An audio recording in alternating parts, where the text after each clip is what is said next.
Fala pessoal, dando continuidade ao assunto cultivo hidropônico de hortaliças, nós vamos estudar agora a parte 2, onde nós vamos abordar os tópicos, os fatores climáticos que interferem na hidroponia, vamos ver sobre o uso de águas salobras em cultivos hidropônicos no semiárido brasileiro.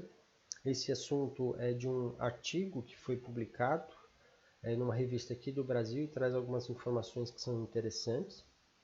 E também vamos falar um pouquinho sobre os tipos de cultivo hidropônico.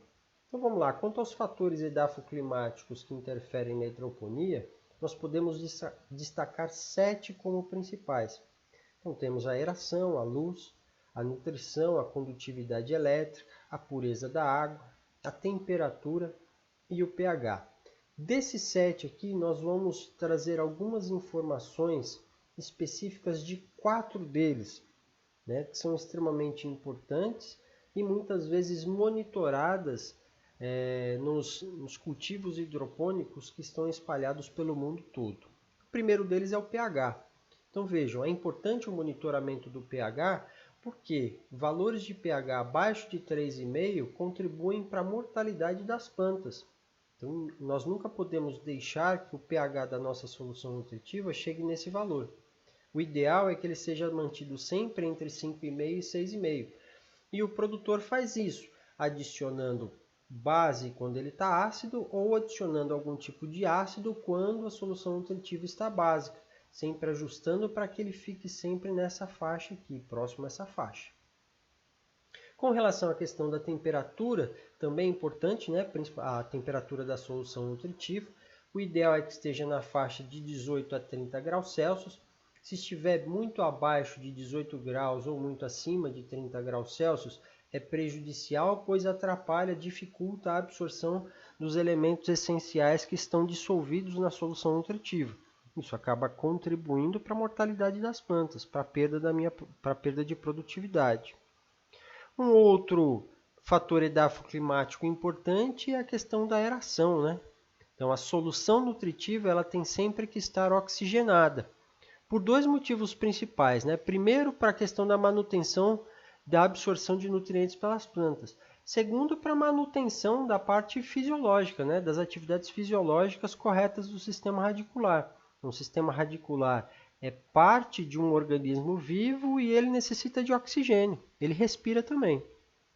Então, vejam, a oxigenação da solução nutritiva pode ser feita durante a circulação da solução no retorno ao reservatório ou com a aplicação de ar comprimido ou oxigênio. Um outro ponto importante que merece destaque é a questão da condutividade elétrica. Isso aqui tem a ver com a concentração de sais que é dissolvido na água para formar a solução nutritiva. Então vejam aqui algumas informações importantes. Quanto maior a quantidade de íons na solução, maior será a condutividade elétrica e vice-versa. Daí a importância, por exemplo, de se colocar a quantidade de sais de acordo com as fases de desenvolvimento da planta. Se eu coloco muito sal, eu faço com que a minha solução nutritiva tenha o seu potencial hídrico rebaixado, seja muito baixo. Se ele for mais baixo do que o potencial hídrico da planta, a planta não consegue absorver a água. Então, vejam, as medidas ideais da solução ficam na faixa de 1,5 a 3,5 decisiemens por metro, o que corresponde a 1.000 a 1.500 partes por milhão de concentração total de íons nessa solução. Valores acima podem cessar o crescimento e causar a morte das plantas. Valores inferiores indicam que pode estar havendo a deficiência de algum mineral. Então, o equipamento que é utilizado para medir a condutividade elétrica é o condutivímetro. E assim como o pH-metro, essas medidas, essas tomadas de medidas desses dois fatores edafoclimáticos, elas são feitas aí de 2 a 3 vezes por dia nas soluções nutritivas que são utilizadas nos sistemas de hidroponia. Com relação a um outro tópico importante que nós gostaríamos de citar aqui para vocês, e até para desmistificar o que muitas vezes se fala de que água salobra não pode ser utilizada para cultivo hidropônico, eu indico para vocês a leitura desse artigo aqui, né? Esse artigo ele é extremamente interessante, né? Ele trata aí sobre o crescimento e consumo hídrico de alface americana cultivada com águas salobras em sistema hidropônico, né? A alface que é utilizada nesse experimento é a alface americana cultivar Tainá. Então são dois experimentos que são realizados, né? O experimento ele é realizado, né? Ambos são realizados sob níveis crescentes de estresse salino. O primeiro experimento, né, eles utilizam como água de reposição da lâmina evapotranspirada a água salobra que foi utilizada, né, no preparo da solução inicial. E no experimento 2, a reposição da lâmina evapotranspirada é com água de abastecimento, ou seja, água potável, água boa para o consumo humano. Então, esse trabalho é interessante porque ele traz algumas informações que nos permitem direcionar, né, ou afirmar que é possível produzir alface mesmo com a utilização de água salobra. Então, na leitura, né, eu gostaria que vocês lessem esse trabalho, né, que vocês estudassem um pouquinho sobre esse artigo. Vocês vão ver que, apesar de haver, por exemplo, uma redução na massa fresca e seca da parte aérea, também da área foliar da alface, essas reduções elas não são tão altas, né, pelo menos para as primeiras concentrações de água salobra que são utilizadas, né? E isso é importante porque permite, por exemplo, para essas, né, nesses locais, né, no semiárido nordestino, por exemplo, onde a pouca água que tem disponível é salobra, permite que a gente consiga manter uma determinada produção, manter alguma produtividade, né, de hortaliças folhosas, e às vezes até extrapolar para hortaliças fruto, nessas condições, utilizando esse tipo de água, né? Então essas informações são importantes, pois podemos produzir mesmo com água salobra.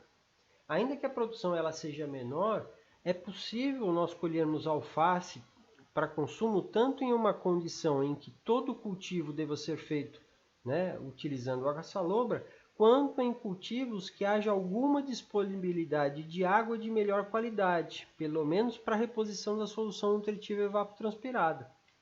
Bom, da mesma forma que foi possível produzir alface, que é sensível, né, a alface é muito sensível à salinidade, nós podemos avaliar também a produção de outras folhosas e hortaliças fruto nas mesmas condições.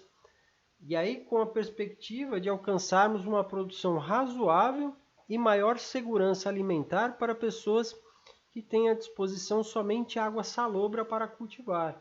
Então isso é extremamente importante, né? Extremamente interessante vocês lerem esse tipo de trabalho e podem surgir novas ideias, né, de novas pesquisas, dando possibilidade aí de exploração de cultivo hidropônico nessas condições, né?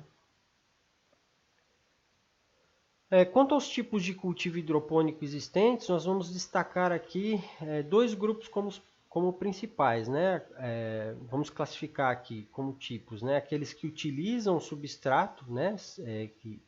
Sem uso de substrato e com uso de substrato. Então, sem uso de substrato, nós temos aqui o sistema NFT, que é o Nutrient Film Technique. E nós vamos abordar um pouquinho mais, vamos caracterizar, dar vantagens e desvantagens desse sistema, né, de todos eles. Vamos estudar um pouquinho mais a fundo cada um desses sistemas. Tem também o sistema de aeroponia e tem o sistema por submersão e drenagem. Tem também com o uso de substrato, se utiliza substratos orgânicos, substratos inorgânicos e aqueles que são considerados naturais ou sintéticos. Outros tipos de cultivo hidropônico, né, podem ser classificados, se referem aí à questão do fornecimento da solução nutritiva. Então ele pode ser considerado como circulante ou sistema fechado, né, onde a solução nutritiva, após passar pelas raízes das plantas, é recolhida e volta a ser fornecida às plantas. Então aí a gente tem aí o NFT, a aeroponia, a solução nutritiva aerada. E tem também o não circulante ou sistema aberto. Então, nesse aqui, a solução nutritiva ela não é recuperada, ela não é recolhida. Ela acaba sendo, né, descartada. É importante aqui, ó, que a tendência é de que o sistema não circulante seja cada vez menos empregado, tendo em vista os problemas de contaminação do lençol freático com nitrato. Então a tendência é que esse sistema aí, né, esse último não circulante aqui, ele diminua, né? Aqui são algumas referências que foram utilizadas, né, para a produção dessa parte da aula, né, desse assunto de uma forma geral. Obviamente nós consultamos alguns outros materiais também. Chegamos aqui ao final da parte 2. Se você tiver com um tempinho aí, já clica e já vamos adiante na parte 3. Tá bom? Abraço e nos vemos já.